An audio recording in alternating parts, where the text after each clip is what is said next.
నాగర్ కర్నూలు జిల్లా పరిధిలోని దోమలపేట సమీపంలో గల శ్రీశైలం ఎడమగట్టు ఎస్ఎల్బీసీ సొరంగంలో ప్రమాదం జరిగి నేటికి 20 రోజులు పూర్తయినా సహాయక చర్యలు నిరంతరం కొనసాగుతున్నాయి. ప్రమాదంలో చిక్కుకున్న 8 మంది కార్మికులకు గాను 16వ రోజు ఒక కార్మికుడి మృతదేహాన్ని లభించగా నేటికి మరో 7 మంది కార్మికుల ఆచూకీ లభించలేదు. ఈ ప్రమాదం జరిగిన రోజు నుంచి నేటి వరకు జిల్లా కలెక్టర్ మరియు జిల్లా ఎస్పీ వైభవ్ రఘునాథన్ నిరంతరం ప్రమాద స్థలంలోనే సహాయక చర్యలను పర్యవేక్షిస్తున్నారు.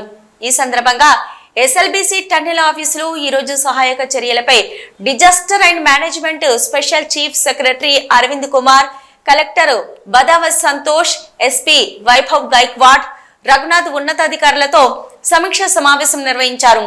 ఈ సందర్భంగా కొనసాగుతున్న సహాయక చర్యల పురోగతిని సమీక్షించి తదుపరి చర్యలపై చర్చిస్తూ కేంద్ర రాష్ట్ర ప్రభుత్వం సహాయక బృందాలతో ప్రతిరోజు సమీక్ష నిర్వహిస్తూ ఏ రోజుకా రోజు చేయవలసిన పనులను అధికారులు సహాయక బృందాలకు వివరిస్తున్నట్లు కలెక్టర్ తెలిపారు.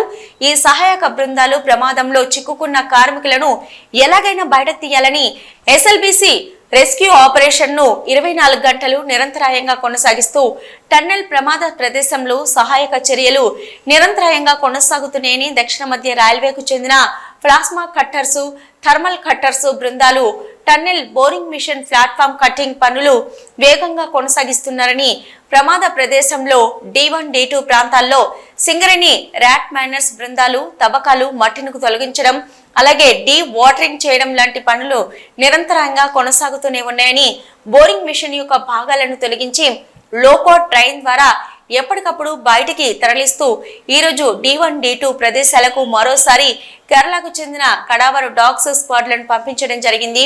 ఈ సహాయక చర్యల్లో army, Singareni mines rescue team, NDRF, SDRF, rat miners, cadaver dogs, HYDRAA, Anvi robotics బృందాలు సహాయక చర్యల్లో పాల్గొంటూ నిరంతరం సహాయక చర్యలు కొనసాగిస్తున్నారని కలెక్టర్ తెలిపారు.